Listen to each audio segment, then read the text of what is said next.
Welcome to PoliPulse, your daily South African political pulse. Today, the Madlanga Commission is back in the spotlight, and there are fresh revelations about state capture that you need to hear.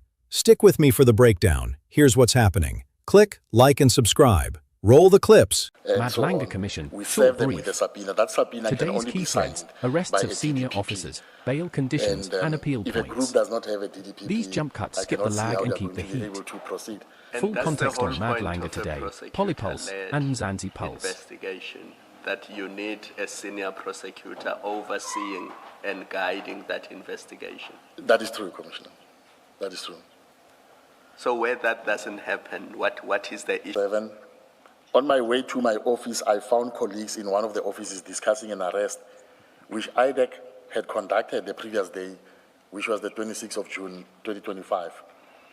This arrest was on a number of high-ranking police officers. Just,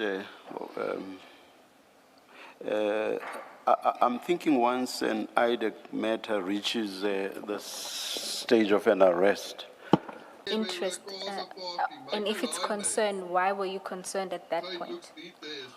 Well, it was more out of interest. Everybody's talking about this case. Generals in the police arrested, and naturally, as a leader myself in the structure, that draws me to a point of wanting to know which cases, who are handling this case, which cases, no senior state advocate, no DDPP, and no chief investigator assisting her. I was concerned that a matter of this magnitude, involving the arrest of senior members of the police, was being handled without such support and without a DDPP overseeing it. At that moment, I then, together with Ms. Innocent Sikukuni, on my way back to my office, Ms. Sikukuni telephoned me to say that she had discussed our request with the investigating director telephonically, and that the investigating director had agreed that we could attend court as requested. Did you ask or did you find out who and how Ms. Tlachwayo came to be allocated? Who selected her? Yes. Which was then handed to the clerk to register the matter on the book. Our assistants enabled Advocate Tlachwayo, to consult with the defense legal representatives. The courtroom was full of police officers, family members of the accused, and members of the press. Advocate Vetboy and Shikovi obtained seats at the back of the court. As there was nowhere else to sit, I then sat in front next to Advocate Tlachwayo and conferred with me and with Mr. Padayashi, who was seated behind us.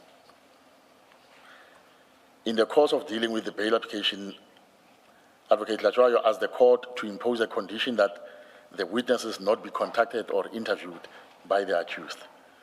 The magistrate indicated that he required a list of the witnesses, as he could not simply warn them, and he appeared not to be satisfied with her response.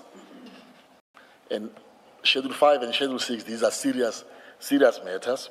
Schedule 5, the accused to be released on bail has to bring an application and satisfy the court that it is in the interest of justice that he be released on bail. What we do as the state, to avoid the investigating officer to testify viva voce in court, he then compiles for the bail appeal, and the order for the recusal is PS9. In the bail appeal, PS8, the High Court agreed that the presiding magistrate's decision to impose the decision without engaging the parties and giving reasons was wrong in law and therefore ought to be set aside. On PS9, in relation to the recusal of the magistrate, the High Court ordered in our favor to say yes. And that's your PoliPulse brief for today. If this helped you make sense of the madness, smash that like button, subscribe, and hit the bell so you never miss a breakdown. For more South African stories from a youth perspective, check out our sister channel at Mzansi Pulse. I'll see you tomorrow. Stay sharp, South Africa.